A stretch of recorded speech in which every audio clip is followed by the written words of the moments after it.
We've seen Mr. Bolsonaro today in his inauguration speech essentially doubling down on his campaign rhetoric, albeit in a slightly calmer way than we did during the campaign where he promised to, cleanse the country of left-wing outlaws and etc., etc. Today, we've seen him doubling down on the campaign rhetoric, giving nods in his speech to loosening gun restrictions for citizens, combating what he sees as the spread of leftist ideology in Brazilian schools. We've also seen him cracking down and, on his promises. We've also seen him repeating his promises to crack down on corruption and to tackle violent crime, reiterating his tough law and order stance. So it's basically textbook Bolsonaro, but like I say, albeit in a more calm, spoken instead of shouted, basically. Well, Brazil is notorious for its bureaucracy, which Bolsonaro has pledged to end. But is this why he has the backing of big business as well? Well, the business community was very divided about backing Mr. Bolsonaro. Brazil has been in it's been in a huge economic recession for about the last 4 years now.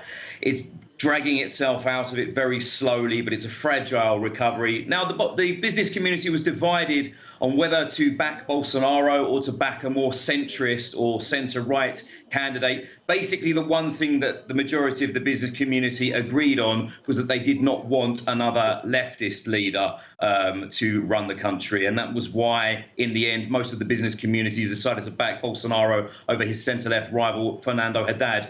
But Mr. Bolsonaro has won support from the business community, of course, by pledging to cut Brazil's red tape. And they'll stick by him until they decide, perhaps, that until things don't go right for them, essentially.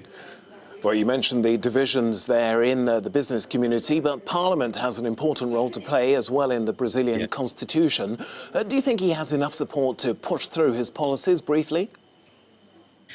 Well, it depends very much on the policy, and it depends on how long he has his honeymoon period for.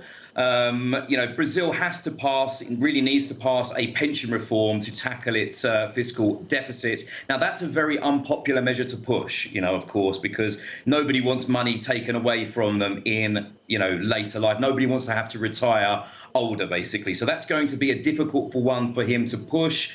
At the moment, science suggests that he possibly just about has the support, but it's definitely going to be a difficult one for him. And that's going to require a lot of political capital. It will use up a lot of his political capital. Important to remember as well that Mr. Bolsonaro, he did win a comfortable victory, but he's a very divisive politician. The opposition are going to be very fierce. The opposition still have a large and powerful presence in Congress. And it's that basically. It's likely that he'll be able to push through some of the more cultural aspects of the promises of his campaign, such as the loosening the gun ownership. That looks likely that it's going to pass, and that's one of the first things that's going to be up for debate, actually. The pension reform, which is the real, it's the real thing that the business community especially are looking to. It's unsure at the moment whether he'll be able to pass that, and most likely the more time that passes, the more difficult it will be to gather the troops to get that one voted through in Congress, which is very, very fractured.